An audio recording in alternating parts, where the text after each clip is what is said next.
Jonesy and Amanda. Jam Nation. Very sad news yesterday to hear about the passing of George Negus.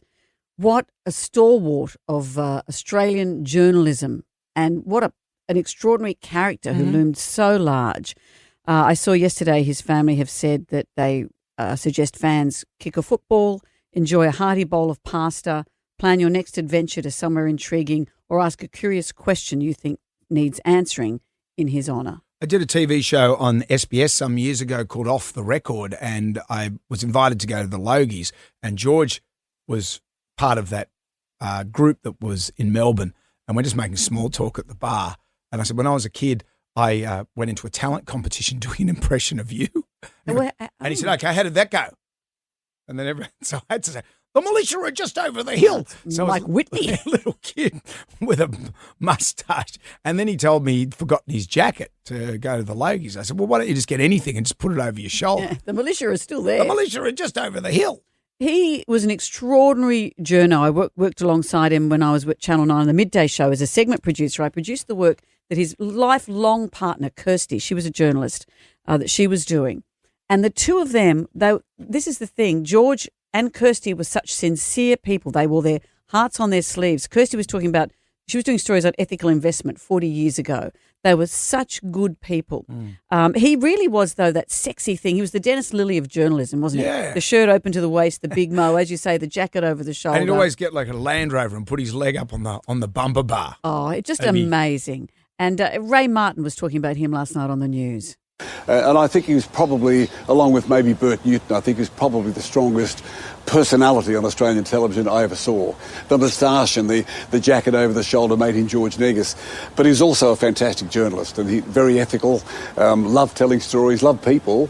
And I guess what you saw on television is what he was. There was nothing fake about George. George was like that 24 hours a day. And he says that he came late to journalism. He was in his late 20s. He'd been a teacher. I was an ex-school teacher, ex-high school teacher.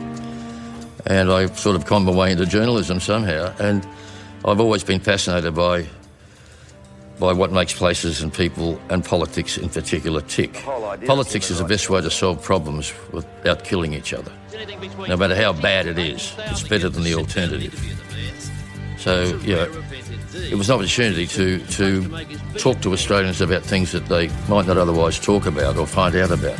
And there's a degree of bravery when you're asking those questions. Remember when he interviewed the Prime Minister, Margaret Thatcher? Yeah, it was sphincter tightening, but he stuck it out.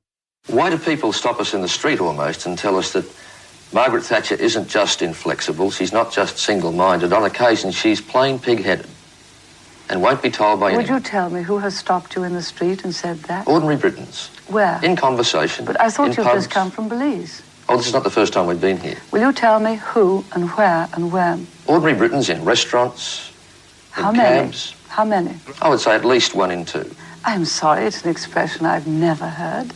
Tell me who has said it to you, when, These and are where. people that we meet in passing. But and we of course you obviously cannot raise say the who question or where. of the state of their country with them. And they tell us, yes, we have a tough Prime Minister, but she's a little bit pig-headed. She won't be told by anybody. Isn't this interesting? Even the tone of voice you're using is changing from what you used earlier. Oh, Can she be more obtuse? she became the school teacher in that one. But I don't think we can underestimate when he first joined, when the show 60 Minutes began, it was just extraordinary. In 1979, it was my last year of school. I was about to go and study communications, and the world of journalism just looked so sexy, so intriguing. And at the beginning, it was just these three guys. I'm Ian Leslie. I'm George Negus. I'm Ray Martin. Those stories and more tonight on 60 Minutes. And then, of course, they were joined by this person. I'm Yana Vent. And that show just went stratospheric. Didn't it? Although they did say it got a bit too commercial. When? When this guy joined. Hello, Frank Walker from National Tiles. Sorry. They weren't its best years, Just were got they? a bit too commercial. But George will be so missed, thinking of Kirsty and their sons. He and Kirsty met at the Logies, not that one you were at. Could have been you that cracked onto him. They were a love story that started at the Logies, which is wonderful.